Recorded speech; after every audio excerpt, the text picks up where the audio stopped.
કેમ છો મિત્રો? આશા છે કે તમે બધા મજામાં હશો. હું પણ મજામાં છું. આ વિડીયોમાં તમને હોમ લોન વિશે સંપૂર્ણ માહિતી મળી જશે, જેથી તમારે બીજો વિડીયો નહીં જોવો પડે, જેથી તમે આ વિડીયો સંપૂર્ણપણે જુઓ. આ વિડીયોમાં આપણે હોમ લોન વિશે વાત કરવાના છીએ. જેમ કે હોમ લોન એટલે શું, હોમ લોન કોને મળી શકે, હોમ લોન આપતા પહેલા બેંક શું જોવે છે, હોમ લોન કઈ બેંક પાસેથી આપણે લેવી જોઈએ, હોમ લોનમાં કેટલો ખર્ચો લાગે છે અને હોમ લોન કરવા માટે આપણે કેટલો ટાઈમ લાગે છે અથવા તો હોમ લોન માટે કેટલો સમય જોઈએ છે. તો આપણે પહેલા જોઈશું હોમ લોન એટલે શું. જો કોઈ પણ વ્યક્તિ પહેલી વખત ઘર ખરીદે એટલે કે ઘર ખરીદે ત્યારે જે લોન મળે ઘર ખરીદવા માટે, એ લોનને આપણે હોમ લોન કહી શકાય. અહીંયા નાનું એવું ક્લેરિફિકેશન આપી દઉં. જો કોઈ પણ વ્યક્તિ પાસે ઘરનો દસ્તાવેજ હોય અને એના ઉપર એને લોન જોતી હોય તો આપણે એને હોમ લોન ના કહી શકાય, પણ એને આપણે મોર્ગેજ લોન કહી શકાય.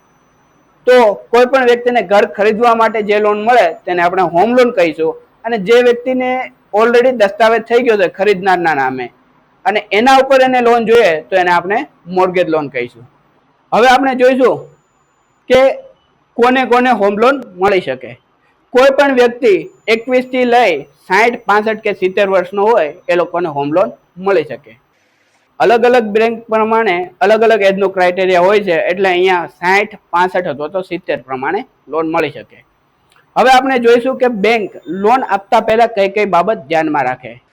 મુખ્યત્વે બેંક 4 બાબત ધ્યાનમાં રાખતી હોય છે. એમાં પહેલું છે વેલ્યુશન. જનરલી બધી બેંક વેલ્યુશનના 80 to 90% હોમ લોન આપતી હોય છે. બીજું છે ક્રેડિટ સ્કોર એટલે કે સિબિલ સ્કોર, જેને આપણે કહીએ છીએ.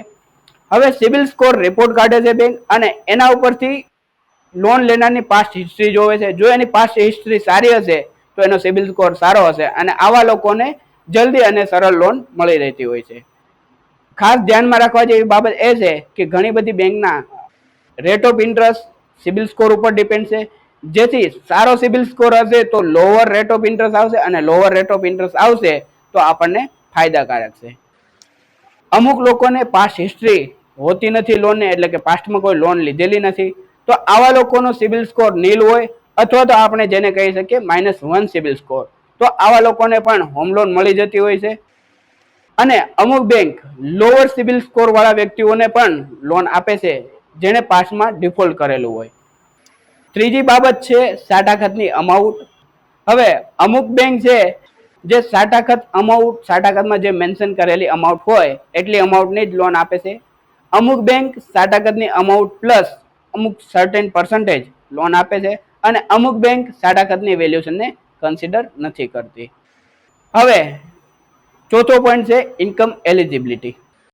ચોથો ક્રાઇટેરિયા છે ઇન્કમ એલિજિબિલિટીનો ક્રાઇટેરિયા. જો કોઈ પણ વધારે વાર જોવાતી વસ્તુ હોય બેંકમાં તો એ છે ઇન્કમ એલિજિબિલિટી.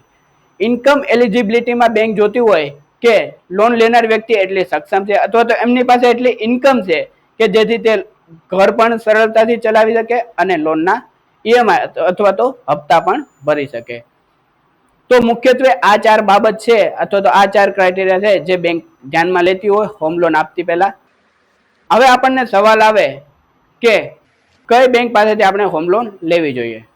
સિમ્પલ આન્સર છે જે બેંકમાં આપણને વધારે ફાયદો થાય એ બેંક પાસેથી આપણે હોમ લોન લેવી જોઈએ.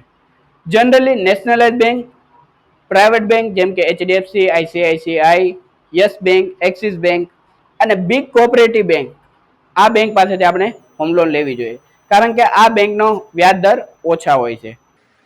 હવે આપણને સવાલ આવે કે હોમ લોન માટે કેટલો ટાઈમ લાગે અને કેટલો ખર્ચો લાગે.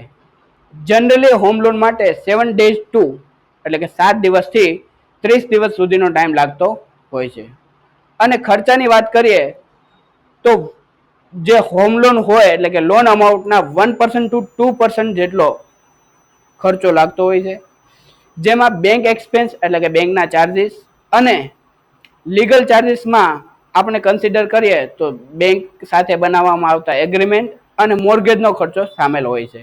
અને મિત્રો, જો તમે એક્સપર્ટ પાસે વિધાઉટ કન્સલ્ટિંગ ફી અથવા તો 0 કન્સલ્ટિંગ ફીમાં સરળ રીતે ઝડપી અને તમારા પ્રોબ્લેમના સોલ્યુશન સાથે હોમ લોન કરાવવા માંગતા હો તો કોન્ટેક કરો એક્સપર્ટનો 6351561512 પર. અને આ કોન્ટેક્ટ ડિટેલ તમને ડિસ્ક્રિપ્શનમાં પણ મળી રહેશે. તો આજના દિવસ માટે આટલું જ. ફરી મળીશું બીજા વિડીયો સાથે. જય હિન્દ.